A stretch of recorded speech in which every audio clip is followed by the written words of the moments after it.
Hello everyone and welcome back.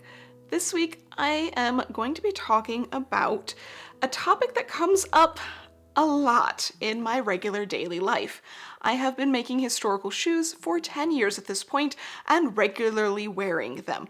I've made about 20 something pairs for myself and quite a few for other people, and every single time I go out I get comments and questions as to the comfort of these shoes. A lot of people look at them and think, how could you possibly wear these? They look so uncomfortable. Your feet must be in so much pain. Oh, I don't know how they manage to walk around every day wearing these shoes. It just seems impossible. And though I can explain from my point of view as to, no, I actually don't find them uncomfortable, it doesn't really go into very much detail. It doesn't explain why they look uncomfortable to our modern eyes, or the fact that they somehow function as comfortable shoes, though they are dramatically different in the way that they are built from our modern shoes.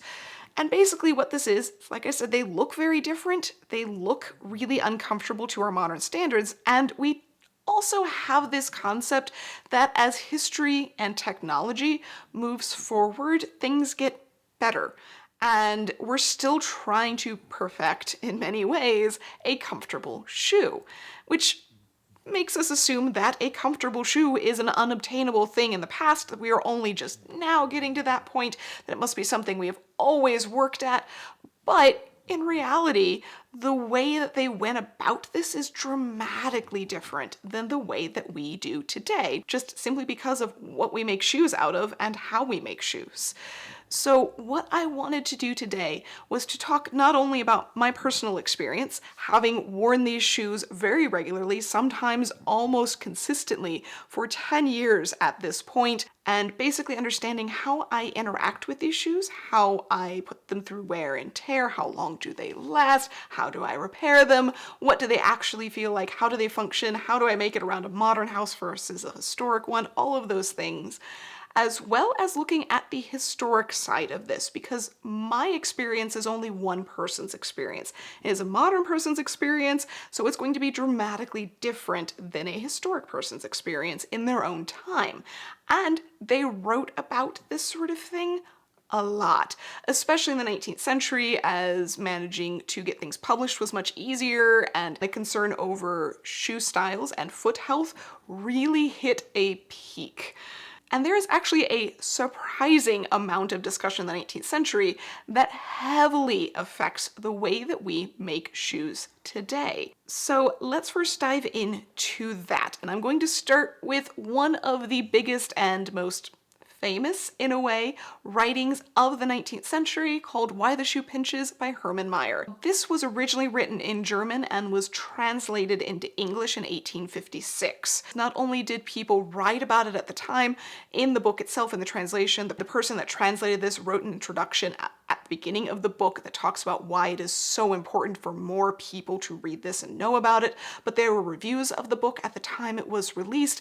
There are multiple articles that go back and mention this book decades later. So clearly it was impactful on the shoemaking manufacturing process at the time, enough so that everyone kept bringing it up. And in this book, Hermann Maier basically goes into great detail about how shoes interact with feet and regular medical foot problems, and how shoes should be adjusted and changed, not only for the general populace, but for individual foot problems. One of the major things that came out of this is the return to a right and a left shoe. Prior to this point, somewhere around the end of the 16th century, we switched from having right and left shoes to having what is called straight last, which means that the wooden form that the shoe is shaped over doesn't have a pair. It is a single symmetrical style. So the straight last continued all the way through the 17th and 18th centuries and into the 19th century until Hermann Maier came along and said, we really should be doing right and left, or so the articles go. In reality, I have found numerous examples of shoes that exist from earlier than Hermann Maier's book in the early 1850s that are right and left, so he didn't really introduce the idea coming back, but he popularized it. He brought it to a larger mass of shoemakers who started thinking perhaps that was the healthier way of doing things because it allowed them to adjust for uneven foot shapes. Hermann Maier himself does say that some foot shapes will do better in straight lasts, and some will do better in right and left. Some will need certain adjustments in terms of the front of the shoe going left or right and how it's bent, but basically what he is encouraging is for shoemakers and for people wearing shoes to think more about the actual shape and proportion of their feet and how it will interact with the shoe around it. This is by no means a new concept. Shoes were both custom made and mass manufactured well before this point. Mass manufacturing really took off in the 18th century for shoes and sizes, so it was just the fact that by this point a lot of people were buying mass manufactured shoes, fewer and fewer were getting them custom made, and more often they were finding foot issues that were arising in a medical sense. Many of these shoemaking manuals I find throughout the 19th century talk about a litany of issues with the foot, which usually comes down to things like bunions, corns, blisters, calluses, things that are caused by pressure or friction. These are common problems still today with our shoes, despite the fact that our shoes are dramatically different in appearance and style and structure and every single way. So clearly this is just a problem with the human foot interacting with anything around it. But many of the things that Hermann Maier was trying to push for was not just a reduction of those issues, but also trying to understand how a shoe could affect a person's walk and gait and sort of angle it in or out. And this could be seen by the wear pattern on the shoe and then adjusted for as the shoemaker returned to it, trying to help encourage the body back into a straighter walking pattern.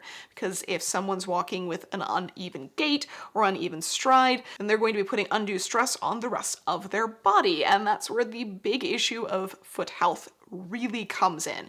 How many other things can it affect? It's not just foot pain, it's everything the whole way up. So they were immensely concerned with this. Maier was not the only person to write on this topic. There are dozens of other shoemaking manuals from the 19th and early 20th century that go into the same detail and are nearly copying each other over and over and over again, talking about the same problems and how to approach them. So they were incredibly concerned about foot health and shoe comfort, not only from the standpoint of that more medical side, but also from the standpoint of a salesperson. You find so many advertisements in the 19th century and 20th century as shoe advertisements really became a common thing beyond just, I have shoes, buy these shoes, and started to really advertise to the customer. They advertise comfort a lot. And not just in the more practical working shoes, but also in the more fashionable styles. Comfort was clearly something that customers were immensely concerned with. It's not to say everyone was, but not all shoes are comfortable today, and not all people are concerned with that all of the time today. So it really was not terribly different back then. But clearly, they were going to efforts to have healthier and more comfortable shoes, despite the fact that they look dramatically different than our modern shoes, and frankly do look to modern eyes very uncomfortable. So why is that? What looks uncomfortable about them? Well, usually when I pry into this a little bit further, ask what exactly makes it look uncomfortable, it through the conversation comes down to the fact that they look very lightweight and flimsy. They don't look supportive, and most commonly I get the commentary that they don't look like they would support the arch of the foot at all. There's no buildup in that central section of the shoe. They look very, very lightweight and flexible, but in a non-supportive way. So this is where it gets really fun.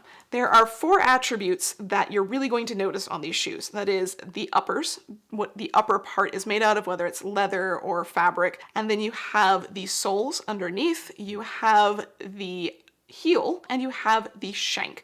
The shank is that sort of hard support that occurs under the arch of the foot. So first let's look at the uppers. The uppers in older shoes are very lightweight.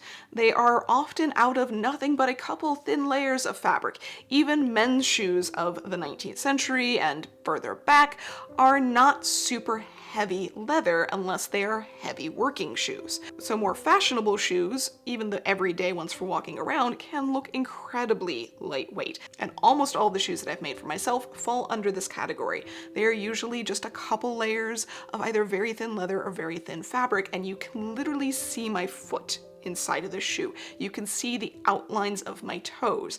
And today, if you had a shoe on your foot where you could see the outline of it through, we would think that that shoe is way, way too tight. That must be oppressively pushing down on that foot. But modern day shoes are hard shells. They have a lot of inner structure built into them. They often have a stiff toe cap and heel cup. They are usually out of a much less supple and movable type of fabric or leather. The closest we can get in modern day shoes are the very recent advent of the knitted tops. So that sort of textile movement is much closer to what historic shoes feel like, which I, as a historic shoemaker, find incredibly fascinating, the fact that we are kind of full circle back around to that.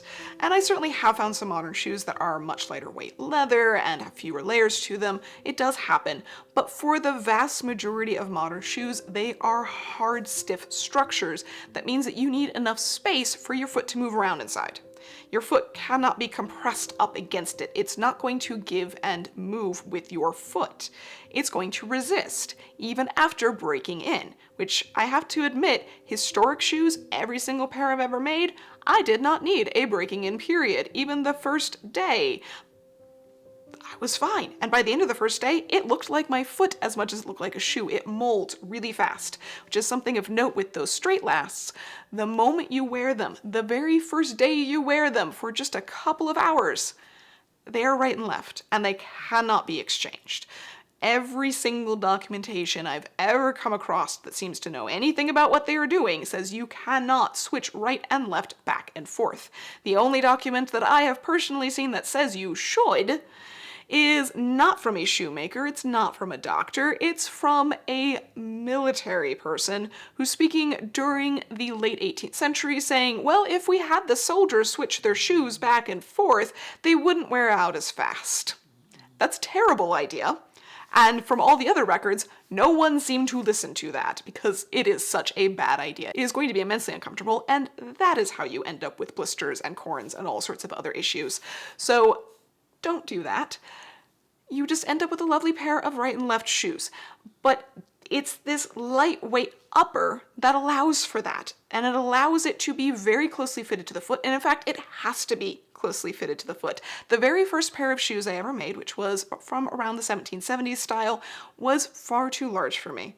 The measuring that occurred during the workshop wasn't done correctly, and I ended up with a shoe that was almost falling off of my foot. I wore those around for a day and nearly couldn't walk in them because they wanted my foot to shift around and move, and nothing held it into place. I didn't have a hard shell structure to bounce around inside of for safety, and I didn't have a lightweight, tight-fitted structure to hold my foot in place. I do admit I prefer the lightweight structure holding everything in place now, but I didn't have either, so it was an awful experience.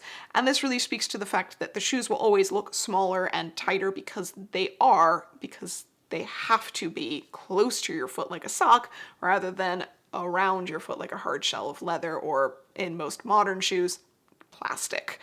So that's one of the first places that you're really going to see the difference visually between modern shoes and historic shoes, but it's not that necessarily one is better than the other, it's just we're comfortable and used to one of those options. And historically, if you took a person from the 19th century and put them in modern shoes, they probably would find our shoes immensely uncomfortable and weird. Now moving on to the sole. Another aspect here is that the sole looks very lightweight on a lot of historic shoes. Now this is partly because, as I discussed in a previous video, the prettiest shoes survived. The daintiest, fanciest, lightweight little dancing slippers survive. The hard-soled, thick-soled working shoes got worn and worn out. That being said, I actually have an original pair of 1860s boots that have all of the elements of a healthful pair of boots based off of the way that that time period would define it. They have an extra thick double layer sole. They have a very tall toe space that's actually held up by a little toe cap at the end, meaning that the foot itself will still have the space and ability to flex and move the leather. It doesn't extend up over the ball of the foot, but the toes will not be compressed down by a narrow and short toe space, which is too small. The heel is not terribly high. It is at that 1.5 inches or less that they call a healthy heel height, and these were clearly meant to be walking shoes, functional shoes, working shoes, something in the more practical range, though they are still a fairly fashionable style. So not all historic shoes have incredibly thin soles, and even the ones that look like they do are very deceptive. The way that I make most of my shoes is to actually skive and taper the edges of the leather. So that way what you see on the side is nearly paper thin, but the moment you've made it 1/2 inch further into the shoe where my foot actually really impacts and hits the ground, I have a full thickness of sole leather that can be up to 1/4 inch. I then personally put in a layer of wool broadcloth. I've also seen cork regularly used, and then another layer of heavier sole leather for the insole on top of that. So I very often easily achieve at least 1/2 inch of thickness underneath my foot. So dramatically different than what it actually looks like. And these soles are really good at wear and tear. Keep in mind though, that when I'm talking about the wear and tear that I have personally put on shoes, that it is not representative of the historical aspect, because I walk on modern surfaces. Even when I worked at Colonial Williamsburg, one of the jobs that I did was to do evening programs, and we walked a very specific loop that I could easily measure each night. Knowing about how many nights a week I worked, I could measure out how much I was walking. I had one pair of shoes that was considered a turn shoe, so a lighter weight sole, and I wore those only for that program during that time. They weren't worn for other day activities, they pretty much were exclusive to that. And measuring out roughly what I walked, it took about 500 miles before I managed to wear those shoes out. Now, it would not have been the end of their lifespan if I hadn't wanted to at that point sort of crystallize them into the existence of this is what 500 miles looks like on your shoes. I could go in and do what's called a clump sole, which is essentially stitching another thick piece of leather to the exterior of the shoe that allows me to continue walking without wearing holes through the bottom of my shoe. It's not always the prettiest process, and in fact the name clump sole sounds about like it looks, but it is a fairly quick and easy repair, and there are some historic examples of this. Not a ton, because obviously, like I said, the shoes that got worn and worn out, so I don't see very many of those as an example in museums, but they do exist. Much more commonly, you're simply replacing and adding onto the heel cap the little piece of leather that's at the bottom of the heel. That's really easy to just simply use wooden pegs and a little bit of paste and attach a new one over and over and over again. That's my much more common repair that I do on my shoes, and I did have to do that a few times during that 500 miles. But this pair of shoes held up really well, and I have had heavier shoes that have held up longer. I've had shoes that I didn't do quite the right construction on, and they definitely didn't hold up quite as long as that. So there's a range there, but the important thing to note is that this was 500 miles on pavement. Historically, Williamsburg, though it was a city, and it was a busy capital city in the 18th century, didn't have paved roads. That wasn't common. It didn't have cobblestone roads. It didn't even have brick walkways like it does today. It had dirt and sand and a lot of stuff left over from horses. And maybe some shell paths, because those can reflect light really well. So the surfaces that I walk around modern day are not going to wear and tear the same way. In fact, they're going to be much more abrasive. They're going to be much rougher on my shoes and my feet. Walking around on hard, impactful surfaces all day, every day for miles and miles is far more difficult for me to do than on historic ones. If I spent that time walking around the grass and the sand pathways, it wouldn't be nearly as stressful and the shoes wouldn't wear down nearly as fast. In reality, we're finding a lot of mentions of people going through anywhere from 3 to 8 pairs of shoes a year. Now, this is obviously relative because it doesn't necessarily mean that they bought a pair of shoes, wear them out fully, bought a new pair of shoes, wear it out fully, etc., etc. It might mean that they have a few specialty pairs of shoes to keep up with the fashion if they're interested in that, or it might simply mean that they have actually worn out fully and maybe gone and gotten them repaired partway through, 4 pairs a year or something like that.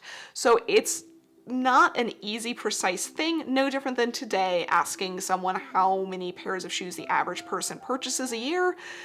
Well, that's not an easy number. You can say how much you do, but whether you're interested in fashion or not, whether you're tough on your shoes, whether you're on your feet all day or just around the house or sitting in an office, dramatically changes the type of shoes that you need and the type of wear that you go through. But that is what those shoes have done for me. Hundreds of miles. So they do stand up to a lot. And obviously during that time, like I said, I never developed a blister. Were there times that my feet were sore? Yes. If you put me in a pair of 18th century style shoes and have me walk around all day, 5, 7, 10 miles, I'm going to have sore feet. But that's on modern pavement.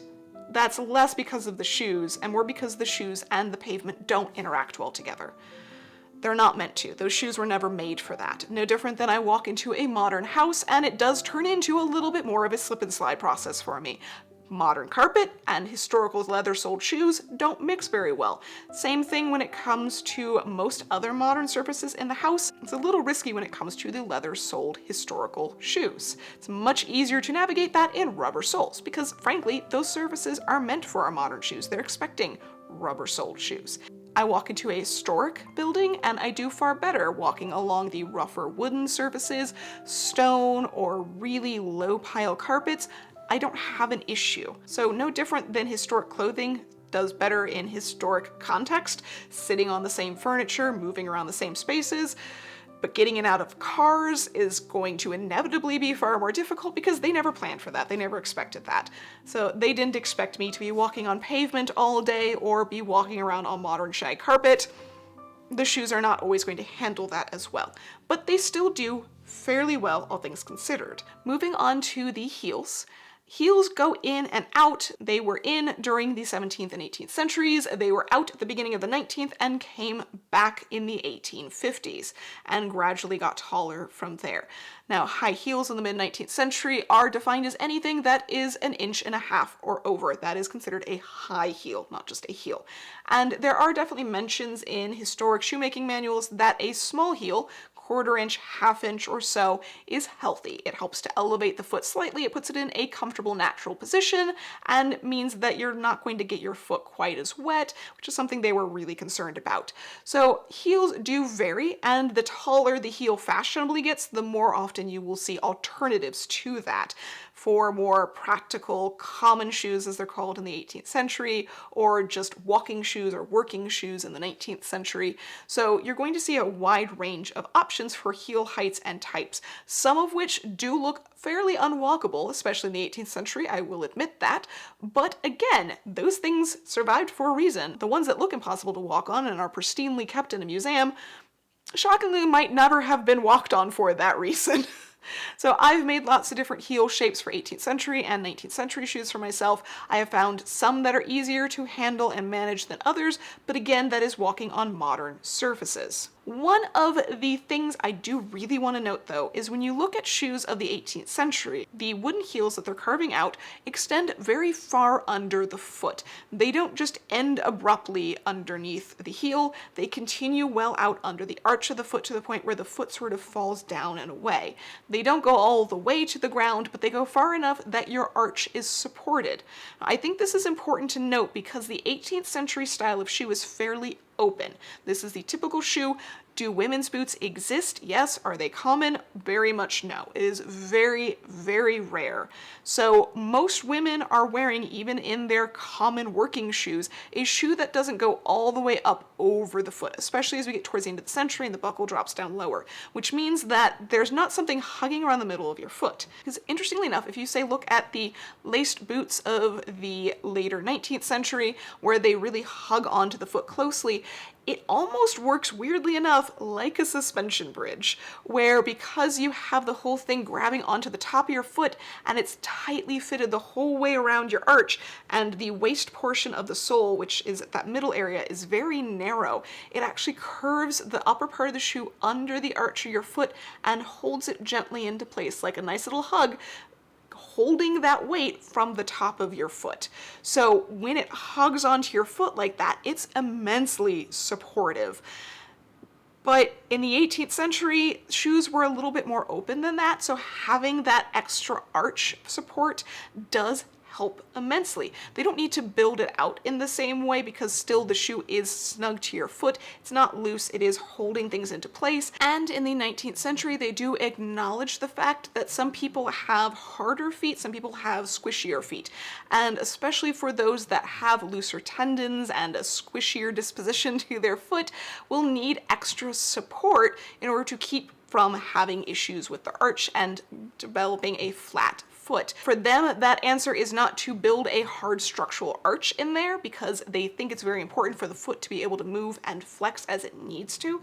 Instead, they want to make sure that they are holding it in gently and hugging onto it to make sure that it stays compressed comfortably and does not have a lack of support and sort of spread out. So they're going about this issue of support in a dramatically different way that visually doesn't really make sense to our modern eyes.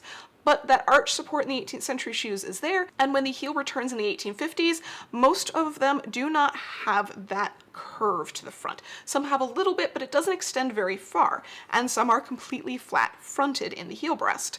So that means that they have to start adding in a little bit more arch support and structure when the heel starts to rise up, and that is where we start to get Shanks. Now, it's not that Shanks are invented during this time. You can find leather Shanks being put into men's shoes much earlier than that, very common in 18th century men's shoes, and that leather shank eventually becomes other options in the 19th century. I have seen plenty of examples of shoes that have cardboard, sometimes layered up to give shape and strength in that area, and as we get into the 20th century, they start doing metal Shanks.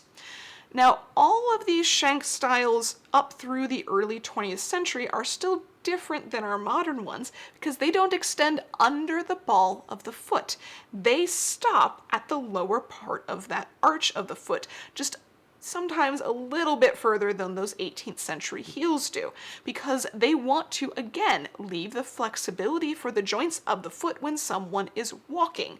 This continues to work so long as the sole is lightweight enough to flex and move a little bit with the foot, and so long as the upper is lightweight enough to flex with the foot as well. Because once you start moving into the harder shelled styles of the 1940s and 50s, your shoe can no longer bend without putting stress on the uppers. If you look at modern theatrical and dance shoes with heels, such as ballroom dancing shoes, you will find little bits of elastic in order to accommodate this if they are styles that cover the front of the foot and go up past that curve into the arch. So they need some extra assistance in that area in order to allow for that movement that is done with a shorter shank. But since not all shoes were doing this, they moved to a longer shank that does go underneath the ball of the foot and keeps the shoe in a solid position. Meaning no matter how hard you try and bend your foot, the shoe will not flex with you. The shell of the upper is hard, the sole is hard, the shank is hard, and the heel, well, sometimes that can be put in far worse locations than any of those very unusual looking 18th century shoes. The modern heel placement is nearly off the back of the shoe, so when you come down hard heel to toe, like we are used to in modern hard-soled shoes, and have to in modern hard-soled shoes, you're actually not hitting a direct line through your leg, you're hitting too early, and that's going to be its own problem. Historically, with those softer soles that bend and flex with the foot, you are not actually coming down hard heel to toe. I have heard a lot of people say that they actually walked toe heel in, say, the 18th centuries, but in reality, it's more of a sort of forward glide that occurs. It's a little bit more of a flat foot. I can't say that I guarantee I hit toe first or heel first, somewhere in between, and it usually depends on the surface or the type of movement I'm doing, dancing versus walking versus running, whatever it may be. But I obviously have done hundreds of miles in lots of different shoes and have found a slightly different gait when I wear certain types of historical shoes. And my favorite reference is a reference I found from the 19th century as heels were coming back in and not everyone knew how to walk in heels comfortably, and they were saying that that was actually causing some health issues and discomfort with those shoes. And they recommended that as you were getting used to wearing heels, you find a small rubber squeaky ball that is the same height as the heel you would like to wear, and you have that placed underneath a pair of shoes, and you walk around the room until you no longer squeak. The visual of this is amazing, but this isn't so much that you can't hit your heel weight at all, it's just saying that you shouldn't impact that first. And that's what I have developed as a walk for almost all of my lighter weight historic shoes, that there's more of a gliding motion. This doesn't even begin to get into the differences in things like overshoes of the 18th century. Those are very much a constant slide forward, otherwise you literally walk out of them. There is nothing that really holds your shoe onto what is essentially a giant over-engineered flip-flop. Your shoe doesn't really stick to the back portion. You're going to have the flip-flop motion if you don't just come down flat and slide into it. In fact, I tried to go upstairs the very first time I wore mine and lost the overshoes every single time. And it took me a while to figure out how to not, which basically was shove your foot in every step I took. So I had to learn how to walk differently with these shoes. I had to learn how to walk differently with just the everyday ones. But it's not so dramatic that it is literally toe heel and some sort of weird court movement. I don't know exactly what is expected of this, but it's more of a glide than a toe heel, which also does affect the wear and tear of the shoes. I found in some of my earlier shoes when I was still going very heel toe, not really familiar with that, and was fighting back with those shoes, that I'd have a lot of wear and tear in the back part of my heel. As I gradually started shifting, the wear pattern equalized and I wasn't wearing out the heel cap quite as quickly as I had been before. I still did have to replace the heel cap more often just because it is a much smaller surface that I am impacting onto, and I found that it had a tendency to sort of mushroom itself out and change shape, which then changed thickness, and then I would need to replace it. And again, I think this is more an issue of my modern reproductions and historical ones because I'm walking on hard surfaces, and the leather quality that I'm working with is sometimes not quite as good as they had historically. That sort of thing has changed pretty dramatically. And that leather quality issue also goes for uppers. They had certain types of super stretchy leather historically that we don't know how to make anymore. So the lighter weight, very supple, stretchy things that are made from vegetable tanning leather in certain ways are not what you're going to typically find even with modern day leather shoes. Most of those are chrome tanned. They are not going to be quite as flexible or as supple. They're going to deal with water differently.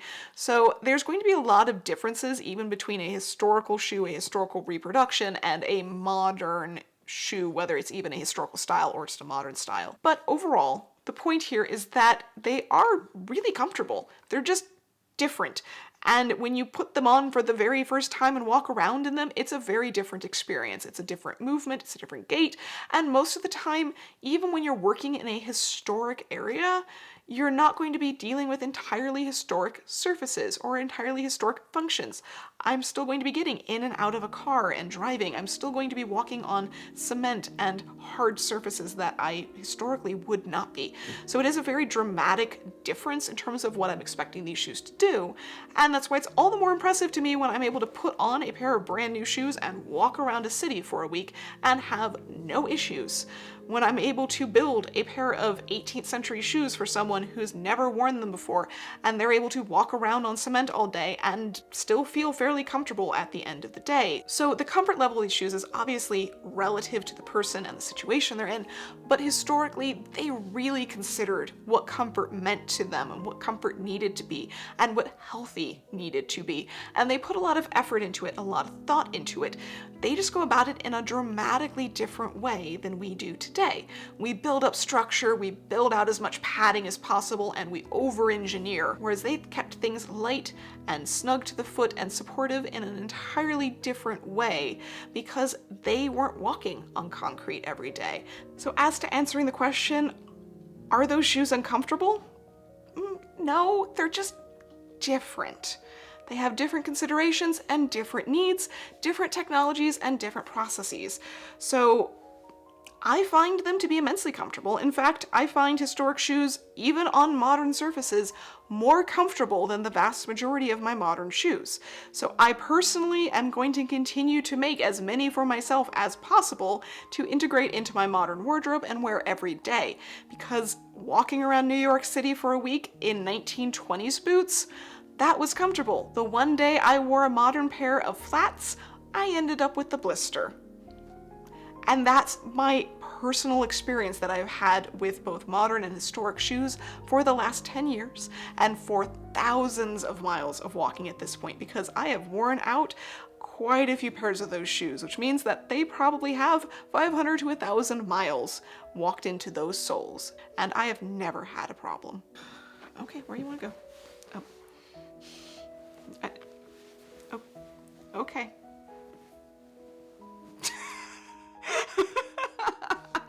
Hi. Did you want to be in the video today too?